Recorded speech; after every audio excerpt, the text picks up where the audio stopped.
से भारत ने हमला किया, मतलब जो आतंकवाद को प्रमोट करने वाला सबसे बड़ा देश है उसी को अध्यक्ष बना दिया, क्योंकि ट्रंप को हमारे देश को नीचा दिखाना था। उसको तुरंत आईएमएफ से सहायता दिलवा दी पाकिस्तान को। This is the total failure of the our diplomatic scenario. जबकि मनमोहन सिंह जो बोलते नहीं थे, उन्होंने पाकिस्तान को पाटा की ग्रे लिस्ट में डलवा दिया था। ग्रे लिस्ट, ग्रे के बाद रेड, तीन लिस्ट होती है, ग्रीन, व्हाइट, ग्रे और रेड। ग्रीन का मतलब है कि कोई देश जो आतंकवाद को बिल्कुल प्रमोट नहीं करता, वो होता है ग्रीन। व्हाइट में वो देश आतंकवाद से प्रभावित है, ठीक है। तीसरा ग्रे का मतलब वो सपोर्ट कर रहा है, डायरेक्ट सपोर्ट नहीं कर रहा लेकिन सपोर्ट कर रहा है, चाहे फाइनेंस चाहे पैसा कुछ भी दे रहा हो। और अगली जो लिस्ट होती है रेड। रेड का मतलब वो देश ही आतंकवादी है, कोई संस्था समूह या देश जो आतंकवादी हो जाता है वो रेड होता है। फाटा की लिस्ट होती है। अब फाटा की लिस्ट का वो अध्यक्ष बन गया, फाटा का अध्यक्ष बन गया और खुद ही सर्टिफिकेट देगा कि मैं आतंकवादी नहीं हूँ।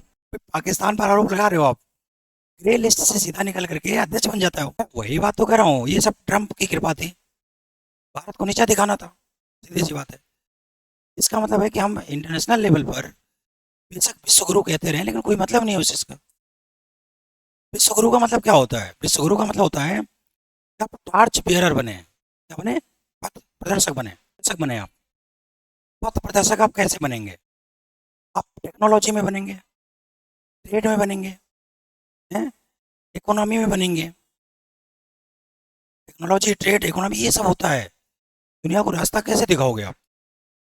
दुनिया को रास्ता आप कई सारे तरीकों से दिखा सकते हो, अपने आइडियोलॉजी से दिखा सकते हो। देखो दुनिया के सबसे बड़े लोकतंत्र हम कैसे, हम लोकतंत्र को बचाते हैं और चलाते हैं इस चीज़ को। बेटा करप्शन, करप्शन पता हो, मैं बताऊं, देखिए जब मैं आपको एथिक्स पढ़ाऊंगा ना, चौथा पेपर एथिक्स है आईएएस का, तो उसको मैं बताऊंगा करप्शन क्यों होता है। देखिए ध्यान दीजिए, हाँ ले लीजिए, 2 मिनट में चर्चा करके फिर आगे बढ़ता हूँ हिस्ट्री पे, ठीक है। देखिए करप्शन का कारण देखिए आप क्या है।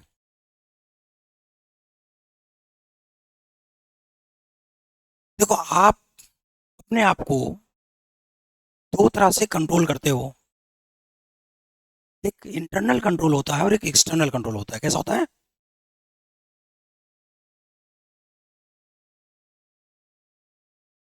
और एक एक्सटर्नल कंट्रोल, और ये आपकी नीड है, क्या है? करप्शन का कारण समझ में आ जाएगा अभी आपको। इंटरनल कंट्रोल और आपकी नीड है। करप्शन कौन करता है? करप्शन एक तो पर्सनल लाइफ का होता है, एक पब्लिक लाइफ का होता है। करप्शन दो तरह का होता है। करप्शन क्या होता है कि जब आप अपने वैल्यूज को, ठीक है, वैल्यूज को खत्म करके कोई गेन लेते हैं तो उसको करप्शन कहा जाता है।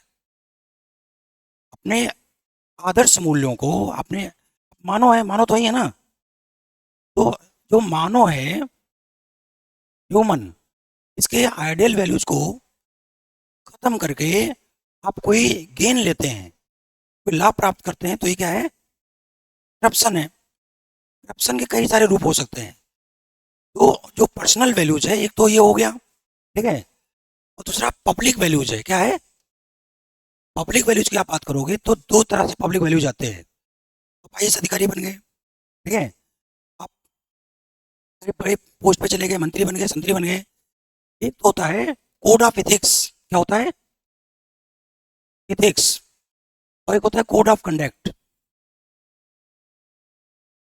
कोड ऑफ, मैं जब पढ़ाऊंगा एथिक्स तो बहुत मजा आएगा आपको, वो भी पढ़ने में मजा आएगा आपको, ठीक है। हाँ, कोड ऑफ एथिक्स क्या होता है और कोड ऑफ कंडक्ट क्या होता है? आर्टिकल 51 जो आपके संविधान का प्रियम्बल है, क्या है? प्रियम्बल। और आर्टिकल 51 ए, जिसको फंडामेंटल ड्यूटीज कहते हैं, क्या बोलते हैं? उन दोनों को ही हम क्या बोलते हैं? Code of ethics. ध्यान दीजिए, आप झूठ बोलते हैं, झूठ बोलना मानवता नहीं है। मानवता है क्या? आप किसी का मर्डर करते हैं, किसी को टॉर्चर करते हैं, ब्लैकमेल करते हैं, दिस इज नॉट, ये मानवता की बात तो नहीं हुई। तो अगर ये सारे आप करते हैं तो ये पर्सनल लाइफ का करप्शन है। क्या है ये? व्यक्तिगत जीवन का करप्शन है ये। जब आप नेगेटिव डाइवर्जन करते हैं, किधर? आइडियल वैल्यू से नेगेटिव डाइवर्जन करते हैं अपनी पर्सनल लाइफ में, तो इसको बोलते हैं पर्सनल लाइफ का करप्शन। और पब्लिक लाइफ का करप्शन क्या होता है कि जब आप कोड ऑफ एथिक्स के खिलाफ जाते हैं, किस तरफ? के खिलाफ चाहते हैं, देशद्रोही बनेंगे आप। पब्लिक पद पर रहते हुए देशद्रोही बन जाए, देश के खिलाफ काम करने लग जाए। बहुत सारे लोग काम करते नहीं करते हैं। दूसरा होता है कोड ऑफ कंडक्ट। ध्यान दीजिए, कोड ऑफ एथिक्स जो है ये सभी पर लागू होता है, चाहे नागरिक हो, चाहे सिविल सर्वेंट हो, चाहे मंत्री हो, चाहे संतरी हो, सब पर लागू होता है। होता नहीं होता है? कोड ऑफ कंडक्ट क्या होता है इसको समझ लीजिए। जब आप किसी संस्था में काम करने जाते हैं, जैसे मैं ड्यू में काम करूं या कहीं भी काम करूं, तो उसका अपना एक रूल्स और रेगुलेशन है। क्या है? उस रूल्स और रेगुलेशन को इसलिए बनाया गया है ताकि उसके ऑब्जेक्ट को पूरा किया जा सके उस लाइन पर चलते हुए। इससे हमारी व्यावसायिकता मजबूत होती है। क्या होती है? तो संस्था के ऑब्जेक्ट और व्यावसायिकता दो चीज है। Object and professionalism. व्यावसायिकता, अगर मैं अपने लोगों को बांट दूं कोई चीज, तो ये व्यावसायिकता हुई क्या? ऑब्जेक्ट हुआ क्या? अगर ड्यू अच्छे लोगों का एडमिशन लेती है तो लेगी वो, उसी प्रक्रिया को हमें फॉलो करना।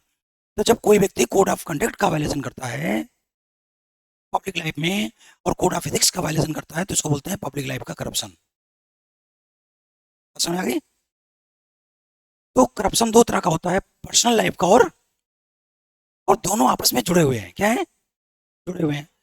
करप्शन का नुकसान क्या होता है? करप्शन का नुकसान होता है कि डेमोक्रेसी जस्टिस पर आधारित है। किस पर है? आधारित है। और अगर करप्शन होगा तो डेमोक्रेसी और जस्टिस खत्म हो जाएंगे।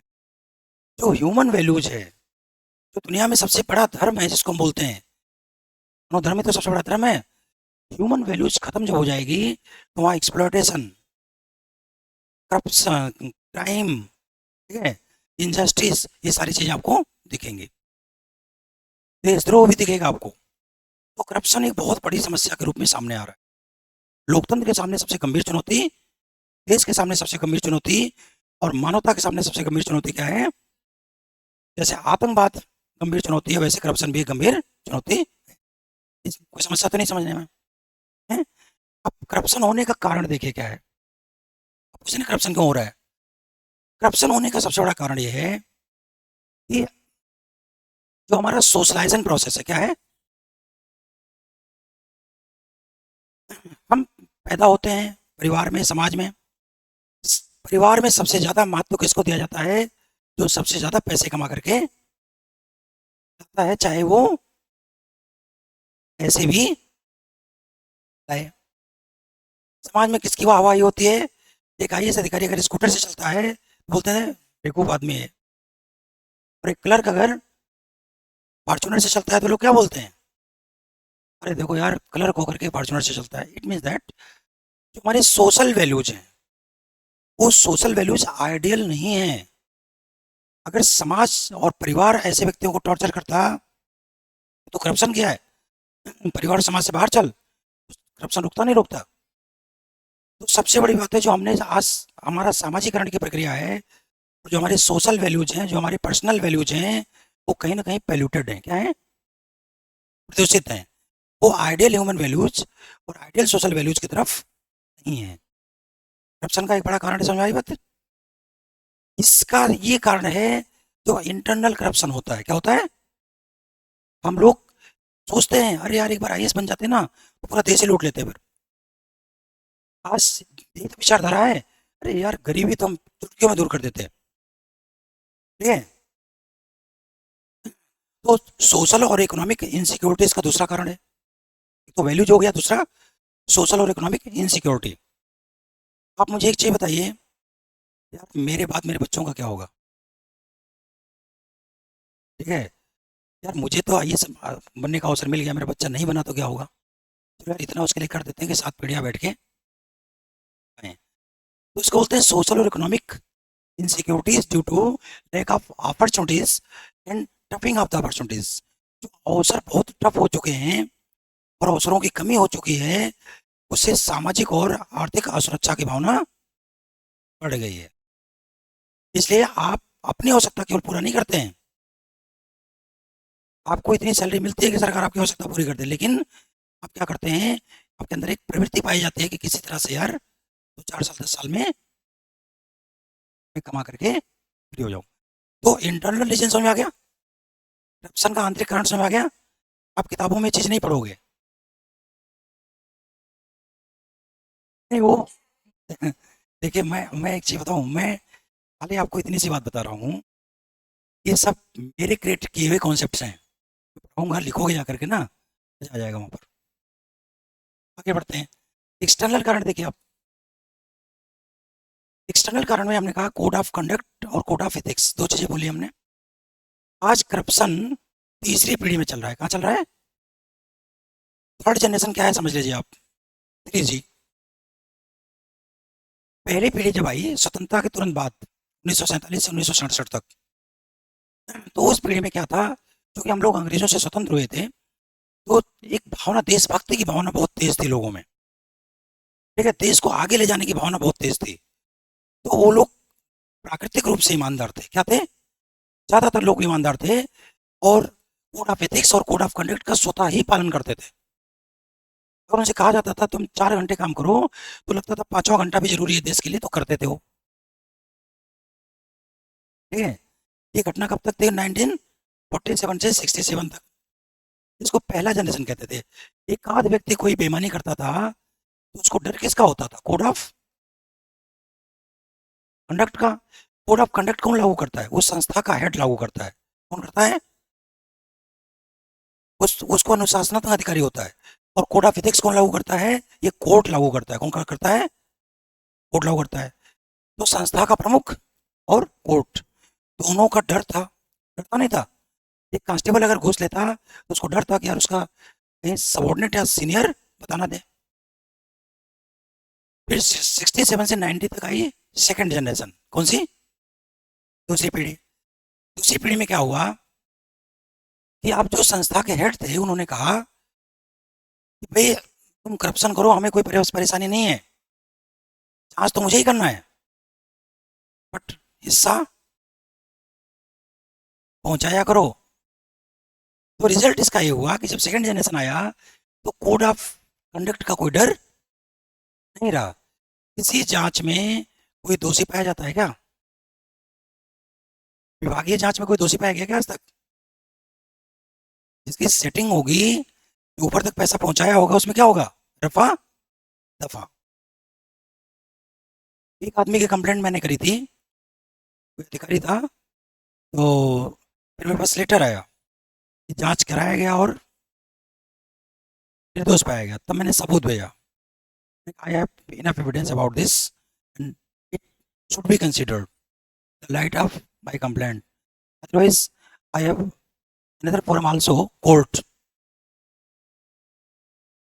फिर पर्सनल फोन आया कि सर आ जाओ, हम माफी मंगवा देते हैं आपसे, आगे भविष्य में गलती नहीं करेगा, ठीक है। बट कोई अनुशासनात्मक कार्रवाई उस आदमी पर नहीं हुई। और बचाने वाला कौन था? संस्था का प्रमुख था। सीधी सी बात है, ये तो अंडरस्टूड है ना। ऐसा देखते नहीं देखते आप? देखते ना, व्यवहारिक है, आप भी जानते थे इस चीज को। ये सेकंड जनरेशन था। अब थर्ड जनरेशन क्या हुआ? जब 2G आया, तो उसको बोलते हैं भ्रष्टाचार का संस्थानीकरण। क्या था? Institutionalisation of the corruption. भ्रष्टाचार का संस्थानीकरण जो था, वो सेकंड जनरेशन था। ये पूरी संस्था ही भ्रष्ट हो गई। पहले एक व्यक्ति भ्रष्ट था, अब क्या हुआ? पूरी, समझ गए आप? 99% लोग भ्रष्ट हो गए, 1% लोग रह गए होंगे, इनकी कोई वैल्यू है नहीं। फिर क्या हुआ आगे? तीसरी पीढ़ी और खतरनाक है। जब तीसरी पीढ़ी आई तो क्या हुआ देखिए, भ्रष्टाचार को पकड़ने के लिए हमारे पास एक कानून है, प्रिवेंशन ऑफ करप्शन एक्ट 1988, 1988 का कानून है। उस कानून में है कि अगर आप भ्रष्ट साबित हो गए तो 2 साल की सजा होगी। कितनी होगी? और अगर 60 साल की नौकरी तक आप 50 लाख रुपया कमा सकते हैं मात्र, और 1 साल के करप्शन से आप 50 करोड़ कमा सकते हैं, और 2 साल की सजा हो भी जाए तो क्या फर्क पड़ता है? तभी तो 49 करोड़ 50 लाख हो गया आपके पास, नहीं हो गया? और पैसा है तो जेल भी तो स्वर्ग है। मैं वही बात कर रहा हूँ ना, स्वर्ग है। ठीक है भाई, एक बार कमाओ, इसका पूरी जिंदगी नौकरी तो नहीं करनी पड़ेगी ना। उसका हजारों करोड़ रुपए आप ले ले लिया, तो जो प्रिवेंशन ऑफ करप्शन एक्ट है वो बहुत ही कमजोर है। क्या है? बहुत कमजोर कानून है वो। फिर साबित तो तब होगा जब इंटेलिजेंस, इन्वेस्टिगेशन, प्रोसिक्यूशन, फिर जस्टिस होता है। क्या होता है? जस्टिस। सबसे पहले तो इंटेलिजेंस होता है, करप्शन को पकड़ने वाला। एसीबी वगैरह होते हैं ना, एसीबी वगैरह। तो एक इंटेलिजेंस की बात होती है कि भाई कोई कौन आदमी करप्शन कर रहा है, इंटेलिजेंस। दूसरा, फिर इसके बाद अगली स्टेज क्या होती है, अगर कोई आदमी पकड़ा गया तो क्या होता है? इन्वेस्टिगेशन, सबूत इकट्ठा करना, सब कुछ करना। अगली स्थिति होती है प्रोसिक्यूशन, मुकदमा उस पर चलाना। और इसके बाद फिर होता है जस्टिस। ये तीनों किसके हाथ में है? ये सरकार के हाथ में। किसके हाथ में है? जो करप्शन करवा रहा है। सीबीआई किसके हाथ में है? एसीबी किसके हाथ में है? अगर ये चीज आपने कमजोर कर दिया तो जस्टिस होगा क्या? और जब आपने वर्क कल्चर खत्म कर दिया और करप्शन कल्चर शुरू हो गया तो जजेस कैसे ईमानदार रह जाएंगे? नहीं, मैं एक उदाहरण दे रहा हूँ बस। तो वर्क कल्चर जैसे जैसे खत्म होता चला जा रहा है, खत्म होता जा रहा है। जो वर्क कल्चर 1947 में आया था, 2025 आते आते लगभग उसकी जगह वर्क कल्चर की जगह करप्शन कल्चर ने जगह बना ली है पूरी तरह से। तो पूरा का पूरा सिस्टम ही भ्रष्ट हो गया। हो गया, भ्रष्ट हो गया। जब पूरा का पूरा सिस्टम भ्रष्ट हो गया, ठीक है, तो जो करप्शन, ठीक है, घूसखोरी से शुरू हुआ था। पहला जनरेशन था उसको घूसखोरी कहते थे, ब्राइबिंग। वो दूसरे जनरेशन में घपले में पहुंच गया। घपला, घपला क्या होता है? पूरी संस्था मिलकर बेईमानी करे, घपला है। ठीक है। तो तीसरी पीढ़ी आते आते नीतिगत भ्रष्टाचार होने लग गया। नीति बना करके भ्रष्टाचार होने लग गया। सरकार पॉलिसी बनाती है भ्रष्टाचार करने के लिए। तो इसको बोलते हैं घोटाला। तो 1000 रुपए से जो भ्रष्टाचार शुरू हुआ था वो लाख रुपए पहुंचा, और तीसरी जनरेशन में करोड़ों रुपए पहुंच गया। बढ़ रहा नहीं बढ़ रहा है? और जैसे जैसे भ्रष्टाचार बढ़ रहा है तैसे तैसे आम जनता क्या सोचती है? आम जनता सोचती है भाई जो आएगा वही करेगा। जनता में टॉलरेंसी डेवलप हो गई। क्या हो गई? अब जनता का गुस्सा नहीं बढ़ता। 1988 में बोफोर्स को लेकर के राजीव गांधी की सरकार चली गई, लेकिन अब कितने घोटाले निकलते हैं, कोई कुछ बोलता है क्या? है? बोलता है तो बताओ। आम जनता में टॉलरेंसी डेवलप हो गई। क्या हो गई? तो तीस, अरे तो मैं वही बात तो कह रहा हूँ। जब करप्शन जो है, करप्शन ग्लोबलाइज हो गया। करप्शन क्या हो गया? ग्लोबलाइज हो गया। तो आम जनता में टॉलरेंस ही डेवलप हो गई। क्या हो गई? ठीक है यार, ये तो ऐसे ही चलेगा, कुछ ज्यादा बोलने वोलने का कोई फायदा। इनका अवसर ये कर रहे हैं, हमारा अवसर आएगा तो हम करेंगे। तो थर्ड जनरेशन आते आते जो वर्क कल्चर था वो पूरी तरह से खत्म हो गया। अब ना तो किसी को कोड ऑफ एथिक्स का डर है, ना ही कोड ऑफ कंडक्ट का डर है।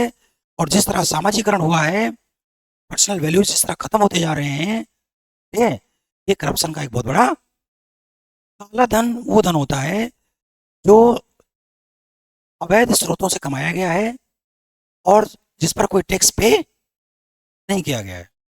अगर संस्थागत लेन देन हुआ है तो टैक्स पे करना पड़ेगा, या टैक्स ना भी पे करना हो तो भी सरकार की निगाह में रहता है। लेकिन अगर स्रोत अवैध हैं तो वो संस्थागत लेन देन नहीं होगा, बैंकों से लेन देन उसका नहीं होता है,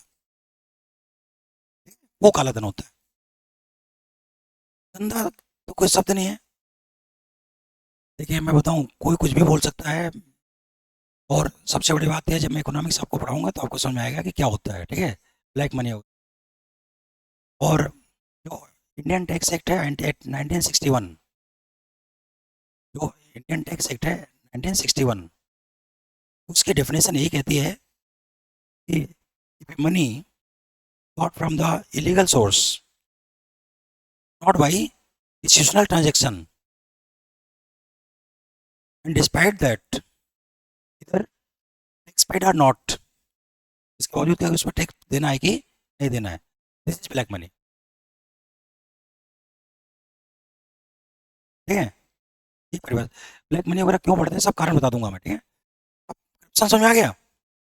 तो करप्शन रोकना कैसे, रोके कैसे, आप करो ना, रोके कैसे करप्शन को। पूरा टॉपिक हो गया करप्शन का। करप्शन रोका कैसे जाए।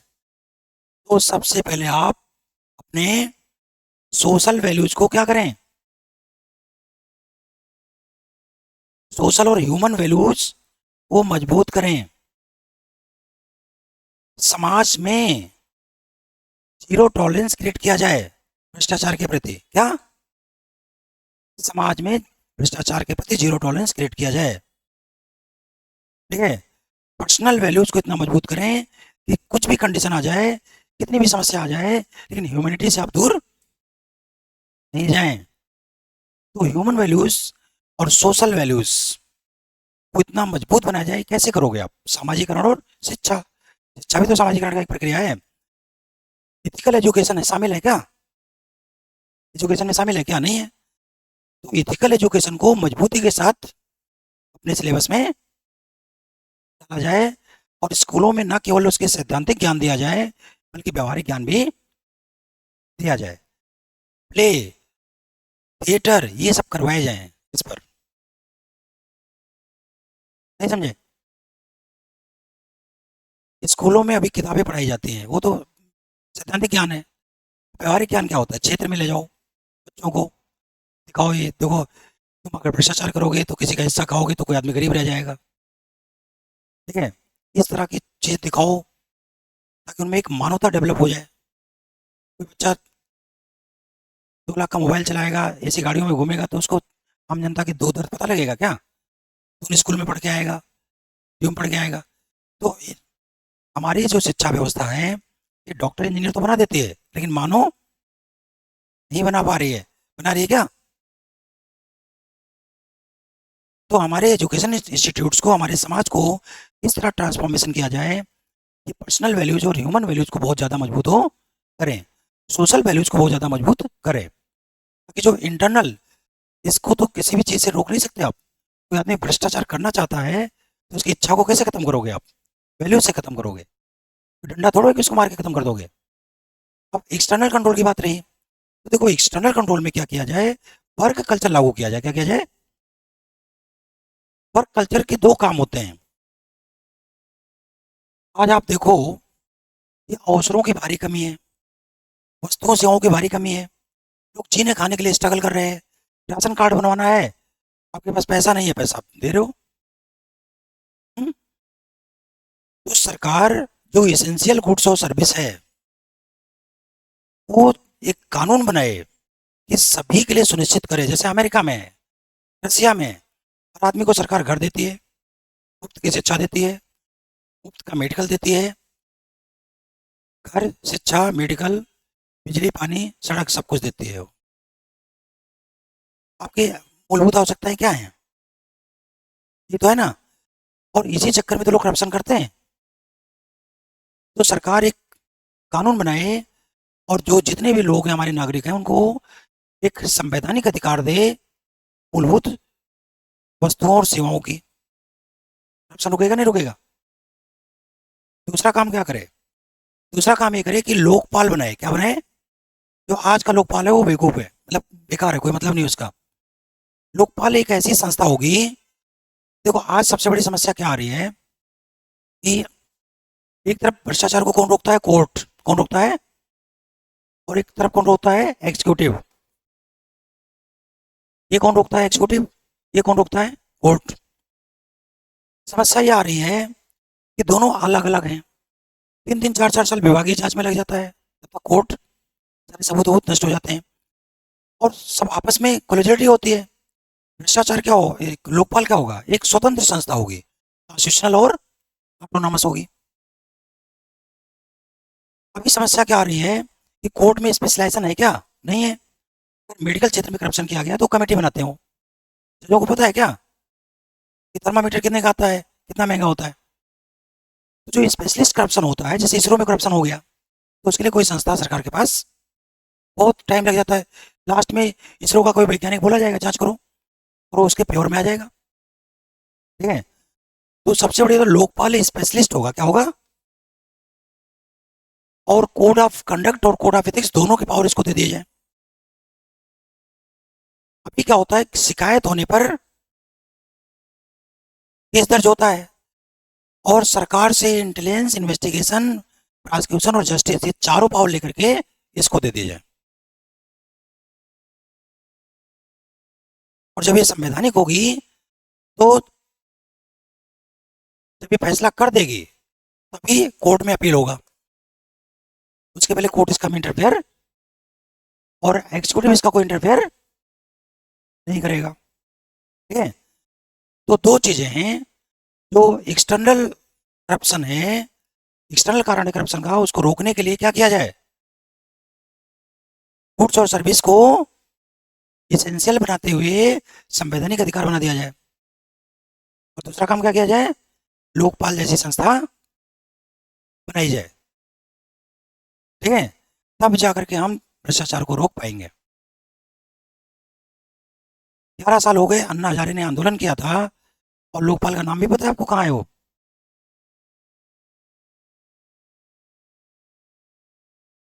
मैं वही बात मैं कर रहा हूँ कि कितना बड़ा आंदोलन था, करप्शन के खिलाफ आंदोलन किया गया, लेकिन उसका कोई परिणाम हुआ क्या? आज आप लोग 11 साल बाद ठगे महसूस कर रहे हैं, नहीं कर रहे? यार वो तो मूर्खता वाली बात थी। अब कल को अगर कोई आंदोलन करेगा, आके संघर्ष करेगा, तो किसी को विश्वास होगा क्या? तो मनोबल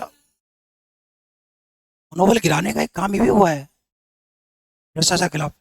अब भ्रष्टाचार समझ में आ गया है? भ्रष्टाचार क्या है, उसका नुकसान क्या है, उसका कारण क्या है, उसको कैसे रोका जाए, ये इथिक्स में मैं पढ़ाऊंगा। अभी यहाँ इसका टॉपिक नहीं था ये। अब ये चीज़ आप किताबों में नहीं पढ़ोगे, क्योंकि किताबों में क्या लिखेंगे, लोकपाल लाया जाए, लेकिन लोकपाल रोकेगा कैसे ये नहीं बताएंगे आपको, ये नहीं बताएंगे वो। लोकनामस लोकपाल क्या होगा, ऑटोनॉमस बॉडी होगी, ये प्रोएक्टिव होगा, भ्रष्टाचार होने से पहले भ्रष्टाचार को रोकेगा। आज तो क्या होता है, भ्रष्टाचार होने के बाद क्या होता है, पोस्टमार्टम। नुकसान हो गया तो पोस्टमार्टम से क्या होगा, वो भ्रष्टाचार होने से पहले ही रोक लेगा, क्योंकि उसके पास मजबूत इंटेलिजेंस होगा। इसके बाद इन्वेस्टिगेशन भी वो स्वतंत्र तरीके से करेगा, सीबीआई वगैरह उसके अंडर में होंगी, आज वो सब पीएम के अंडर में आते हैं। फिर मुकदमा भी खुद चलाएगा और फैसला भी खुद करेगा। अब इस पर ये आरोप लगाया जाता है कि अगर ये सुपर पुलिस बन गया तो क्या होगा, लोकपाल अगर सुपर पुलिस समझते हैं, इसके पास सारे पावर हो, ठीक है, तो इसका जवाब ये है कि इसके फैसले के खिलाफ अपील सुप्रीम कोर्ट में हो जाएगी।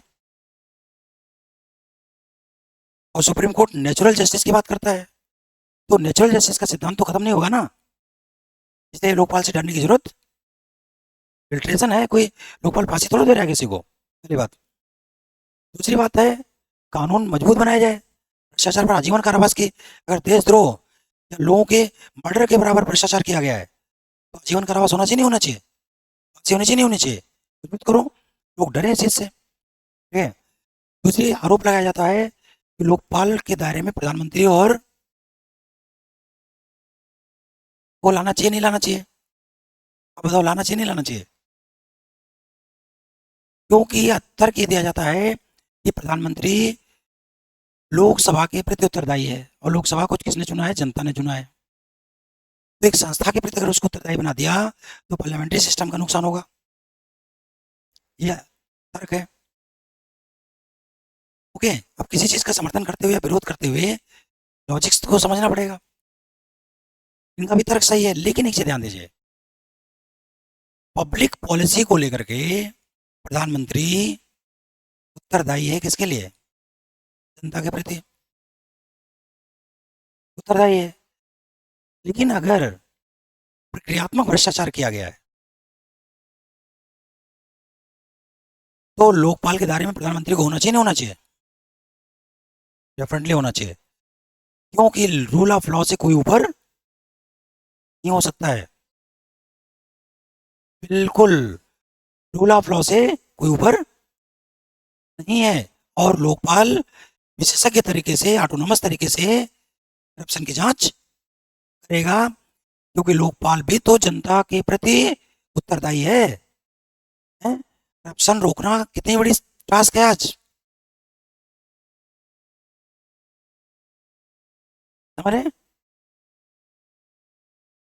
बेटा, अगर हमारा पॉलिटिकल सिस्टम में नैतिक लोग आ जाएं, जो 1947 में हमारी पॉलिटिकल सिस्टम हुआ करता था, आज अब राजनीति की तरफ मुड़ जाएंगे तो हमें बहुत कुछ बताना पड़ जाएगा। ठीक है? राजनीति का अपराधीकरण आपने एक शब्द सुना होगा, राजनीति का अपराधीकरण। राजनीति होती क्या है समझ लीजिए आप। पॉलिसी, पॉलिटिक्स, पॉलिटिक्स, हमारे पॉलिटिकल सिस्टम को चलाने वाली जो नीतियां है वो क्या है? पॉलिटिक्स। और इसमें दो तरह की नीति है, इंटरनल और एक्सटर्नल। ये विदेश नीति हो गई हमारी। तो राजनीति के दो भाग हैं, आंतरिक नीति और बाह्य नीति।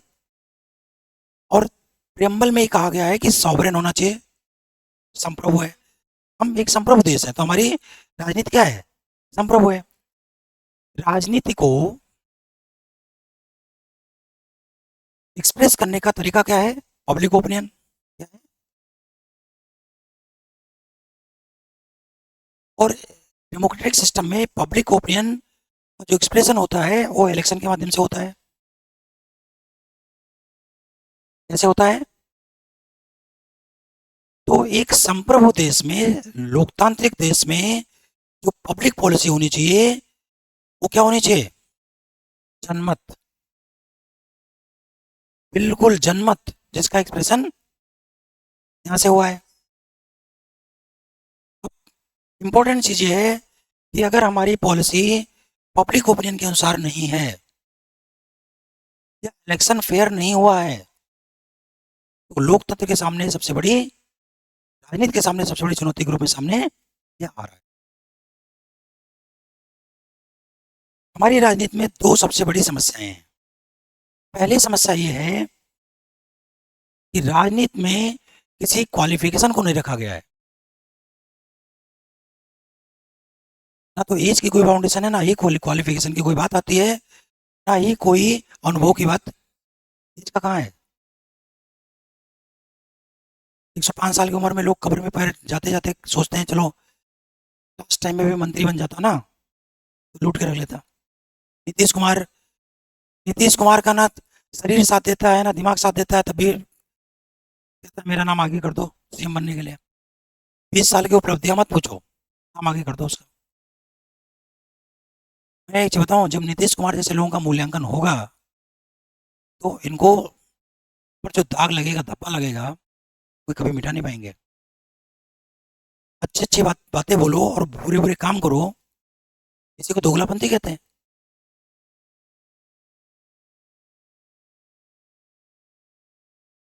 क्वालिफिकेशन नहीं रखा गया है। तो समाज की स्थिति आपको पता है क्या है? राजनीति में कौन लोग जा रहे हैं समझे आप? ये है राजनीति, पॉलिटिक्स। हमारे समाज में दो हिस्सा है, एक तो अनपढ़ों का है और एक पढ़े लिखे लोगों का है। पढ़े लिखे लोग जो हैं, एक बहुत व्यवहारिक बात कर रहा हूँ, आपको बहुत मजा आएगा सुन करके। जो पढ़े लिखे लोग हैं वो 12th करते हैं। क्या करते हैं सबसे पहले? 12th। जो क्रीम होता है वो नीट और जेई में चला जाता है, पता नहीं जाता है। जो उससे कम क्रीम बचा वो ग्रेजुएशन करेगा। ठीक है? ग्रेजुएशन करेगा, बीए एमए बीकॉम ये सब करेगा, और वो बीएड भी कर लेगा साथ में। तो 3rd grade master, 2nd grade master बन जाएगा। जो वहां से भी बचेगा वो एमए करेगा, अब ये सिविल की तैयारी करेगा, वो बनेगा आईएएस और पीसीएस। तो सबसे क्रीम कहाँ है? उससे कम क्रीम कहाँ है? उससे कम क्रीम कहाँ है? जो वहां से बच जाएगा वो पीएचडी करेगा, जिसका कहीं नहीं होगा कुछ, सॉरी, और पीएचडी करके प्रोफेसर बन जाएगा। ठीक है? तो हायरार्की में क्या हुआ कि सबसे क्रीम डॉक्टर इंजीनियर है, उससे कम क्रीम, ऐसे चल रहा है। मैं अनपढ़ इंसान में जिसके पास डिग्री है बट ज्ञान नहीं है उसको अनपढ़ कहता हूँ मैं। जिसके पास डिग्री भी नहीं है, तो डिग्री सबके पास होगी, हो सकता है ज्ञान ना हो। अब अनपढ़ों की बात कर लें, जो अनपढ़ हैं, एक तो वो लोग हैं जो शासित हो रहे हैं, क्या हो रहे हैं, दूसरे इसमें से कुछ महत्वाकांक्षी लोग हैं जो धर्म की तरफ चले जाते हैं। आसाराम, राम रहीम, बड़े बड़े चेले चापड़े हैं नहीं है। कुछ लोग ऐसे हैं, मैंने डिग्री वाले लोगों की बात की है, जिनके पास ज्ञान नहीं है, चाहे वो डिग्री हो चाहे ना हो। कुछ लोग हैं जो अपराध की तरफ, क्राइम की तरफ चले जाते हैं। कहाँ जाते हैं, क्राइम की तरफ चले जाते हैं। अब ये धर्म और क्राइम का धंधा जब इनका बहुत अच्छा फल फूल जाता है तो सीधा एंट्री मारते हैं पॉलिटिक्स में, मारते हैं, और एमपी एमएलए बन करके, मंत्री बन करके क्या करते हैं, ये पॉलिसी को हाईजैक कर लेते हैं। तो अब एक चीज ध्यान दीजिए, अब इनके इनके नीचे सारे आगे नहीं आ गए, तो अनपढ़ों के नीचे पढ़े लिखे आ गए। हमारे देश में ये हायरार्की है। इनको पॉलिसी की, संविधान की कोई समझ है क्या, लोकतंत्र की कोई समझ है क्या, ह्यूमन वैल्यूज की कोई समझ है क्या? एक अपराधी से आप क्या उम्मीद करेंगे, आप भ्रष्टाचार की उम्मीद नहीं करेंगे क्या? बिल्कुल करेंगे आप। ठीक है, तो हमारे देश में जो एक पॉलिटिकल सिस्टम डेवलप हुआ है, जो सोशल सिस्टम डेवलप हुआ है, उसने उन लोगों को राजनीति में प्रवेश कर दिया, दिला दिया। ठीक है, जो एम्बिशियस हैं, जो पूरे सिस्टम को हाईजैक करना चाहते हैं, चाहे क्राइम के माध्यम से, चाहे धर्म के माध्यम से, चाहे पैसे के माध्यम से। तो राजनीति का अपराधीकरण भी हो गया, राजनीति का धार्मिकरण भी हो गया, और क्रोनिक कैपिटलिज्म भी आ गया। जी बिल्कुल, क्रोनिक कैपिटलिज्म का मतलब होता है कि सत्ता से पैसा, पैसे से सत्ता, पैसे से सत्ता, और सत्ता से, अनिल अंबानी, धीरू भाई अंबानी राजनीति में क्यों जाना चाहते हैं? ताकि उनको टेंडर मिल सके, उनको काम मिल सके, या जो उनका काम है। बिल्कुल, इसी को क्रोनिक कैपिटल, ये लोग लोकतंत्र लाएंगे क्या देश में? कोई अपराधी लोकतंत्र लाता है क्या?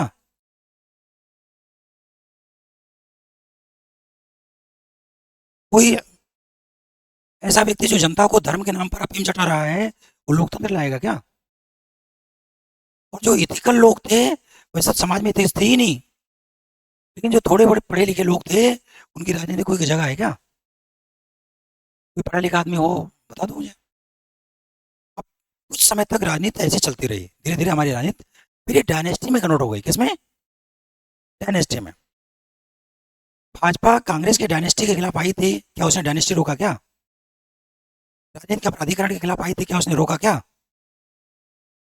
क्योंकि हमारे देश में, समाज में एक ऐसा तबका है, ठीक है, जो डाकुओं को भी आदर्श मानता है, अपराधियों को भी आदर्श। क्योंकि सामाजिकरण की जो हमारी प्रक्रिया है, वो इतनी खराब हो चुकी है कि हम लोग हर विचारधारा को आदर्श माने। नाथूराम गोडसे आदर्श हो सकते हैं क्या? गांधी कभी विलन हो सकते हैं क्या? जो अमीरी के बावजूद भी एक कपड़े में रहे, जिन्होंने दुनिया को शांति और मानवता का पाठ पढ़ाया। तो आज आप देखो, गांधी को गाली देने वाले भी दिखेंगे, और गोडसे की पूजा करने वाले भी दिखेंगे। समझ रहे हो? तो हमारे देश की जो राजनीति है, उसमें इस तरह उसका एक नैरेटिव सेट किया गया है कि हर विचारधारा को फॉलो करने वाले लोग दिखेंगे, और वो स्वतंत्र तरीके से देश की कभी बात नहीं करते हैं। क्या हमारे देश में देश के नाम पर और पब्लिक इंटरेस्ट के नाम पर वोट पड़ता है क्या? जो पब्लिक ओपिनियन है वो क्या है? धर्म के आधार पर, जाति के आधार पर है, और गंदी विचारधाराओं के आधार पर बटा हुआ है, नहीं बटा हुआ है? कितने लोग देश के नाम पे वोट देते हैं? जब पब्लिक ओपिनियन को ही हाईजैक कर लिया गया या डेवलप नहीं होने दिया गया, तो फिर एक अच्छे पब्लिक ओपिनियन की बात कैसे करोगे आप? तो सबसे पहले नुकसान किसका हुआ? जो हमारा एजुकेशन है, जो हमारा सामाजिकरण है, उससे पब्लिक ओपिनियन जो नेशनल इंटरेस्ट और पब्लिक इंटरेस्ट की तरफ होना चाहिए था, ये खत्म हो गया। जब चुनाव हुआ तो चुनाव में भ्रष्टाचार हो रहा है, धन बल बाहुबल, धर्म जाति सब कुछ होगा नहीं होगा, तो यहाँ पर ही आ गया। और ऐसे लोग चुन करके चले गए, तो ऐसे लोग चुन करके चले गए तो पॉलिसी कैसी होगी हमारी, ना उसमें पब्लिक इंटरेस्ट होगा ना उसमें नेशनल इंटरेस्ट होगा, तो राजनीति गंदी होगी नहीं होगी। आज हमारे देश में राजनीति के सामने सबसे बड़ी चुनौती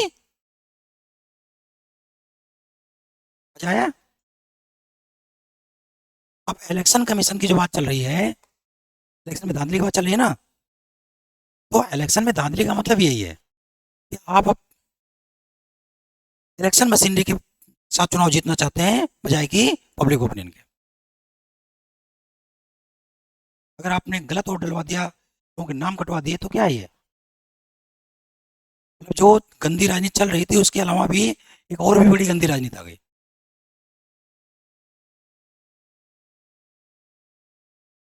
तो नहीं नहीं, आप बात नहीं समझे। एक्चुअली जब राजनीति में आप देखिए, अभी कोई सड़क के किनारे किसी लड़के के साथ छेड़छाड़ कर रहा है, कोई कार में रेप कर रहा है, ये सब क्या है, because they are criminals, they easily entered into politics. ये अपराधी लोग हैं, अनैतिक लोग हैं, जो राजनीति में आसानी से प्रवेश पा गए। उन्होंने कोई परीक्षा पास की क्या है? अमेरिका में राजनीति कौन करता है? वहाँ का जो मैसाचुसेट्स नेशनल इंस्टीट्यूट है आप पॉलिसी, उसमें एडमिशन लेना पड़ता है और उसमें 12 साल की परीक्षा पास करनी पड़ती है। नेशनल इंटरेस्ट और पब्लिक इंटरेस्ट को समझना पड़ता है, उसकी परीक्षाएं होती हैं, और 12 साल में व्यवहारिक और सैद्धांतिक दोनों तरह से आपका टेस्ट होता है। तब वहां से जब आप निकलोगे, तब जाकर के आप राजनीति में जाओगे। और भाई क्लियर है, 2 बार आप चुनाव जीत गए, तीसरी बार चुनाव नहीं लड़ोगे। और पहली बार अगर चुनाव हार गए तो दोबारा चुनाव नहीं लड़ोगे। नहीं समझे आप? अगर एमएलए के पोस्ट के लिए आप चुनाव हार गए तो दोबारा एमएलए का चुनाव नहीं लड़ोगे आप। और अगर जीत गए तो 2 बार के बाद आप स्वतः ही रिटायर हो जाओगे। यहाँ क्या है, सिस्टम समझ में आ गया। और 12 साल तक उनको ढंग से संविधान, नेशनल इंटरेस्ट, पब्लिक इंटरेस्ट, सब कुछ ढंग से पढ़ाया गया है। और पढ़ाया नहीं गया खाली, सैद्धांतिक और व्यवहारिक रूप से उनकी परीक्षाएं हुई हैं, इंटेलिजेंस लगे होते हैं, वो व्यवहार को चेक कर लेते हैं कि खाली सिद्धांत में ही पढ़ रहा है, ऐसा है भी है। तो उनका सामाजिकरण बहुत अच्छा हुआ है, ठीक है, बहुत अच्छा सामाजिकरण हुआ है। वर्क कल्चर को उन्होंने पढ़ा है, नेशनल इंटरेस्ट को पढ़ा है उन्होंने। तो भ्रष्टाचार करेंगे क्या वो? नहीं करेंगे ना। यहाँ तो जिस देश में, एक दिन मैं वो सुन रहा था, मोदी का भाषण, लोकतंत्र पे भाषण दे रहा था, कह रहा है जिस उसको बोलना भी नहीं आता है, सबसे बड़ी बात है बोलना नहीं आता, आलोचना नहीं कह पा रहा है, आलोचना कह रहा है। अगर आलोचना नहीं होगी तो लोकतंत्र बर्बाद हो जाएगा। लोकतंत्र नहीं कह पा रहा है आदमी, क्या क्या बोलते रहता है आदमी। मैं मैं चलो बोलना तो गलत, इस टंग हो सकता है, स्लिप टंग हो सकता है, लेकिन तुमने 11 साल में क्या करके रख दिया देश का, देश को कहाँ पहुंचा दिया आपने। अगर चुनाव में भ्रष्टाचार के नाम पर जनता खड़ी हो जाएगी तो क्या होगा देश का, और कटनी मच जाएगा देश में। ये सब चीजें लंबे समय तक चलती हैं क्या?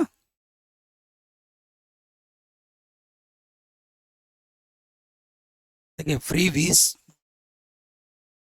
क्यों ना हो यार, अवसर कितने लोगों को मिला बताइए आप मुझे। लोगों की आवश्यकता है, बात बात नहीं समझे आप। फ्री वीज देखिए, ध्यान दीजिए, फ्री वीज आपका अधिकार है, डीपीएसपी में वो मिलना चाहिए।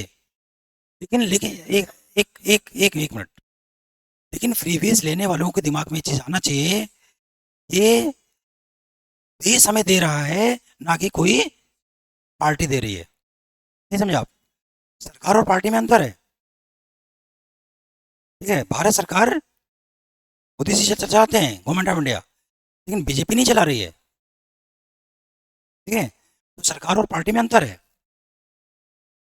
कोई भी पार्टी नेशनल इंटरेस्ट और पब्लिक इंटरेस्ट के साथ काम करती है, ना कि गवर्नमेंट पार्टी के हिसाब से काम करती है। अगर आप पार्टी के हिसाब से काम करोगे जैसा मोदी जी कर रहे हैं तो देश बर्बाद हो जाएगा। तो मेरे कहने का मतलब ये है यहाँ पर 2000 किसानों के अगर उसमें आता है तो बीजेपी क्लेम करती है कि मैं दे रहा हूँ, क्योंकि मोदी जी देश के प्रधानमंत्री नहीं है, मुझे मोदी जी बीजेपी के प्रधानमंत्री हैं। बीजेपी ही सरकार है, सरकार ही बीजेपी है। ये चीज़ बहुत गलत है, क्योंकि पार्टी को सरकार से अलग करना बहुत ज़रूरी होता है। तो ये बात समझ में आ गई आपको? आगे बढ़ें।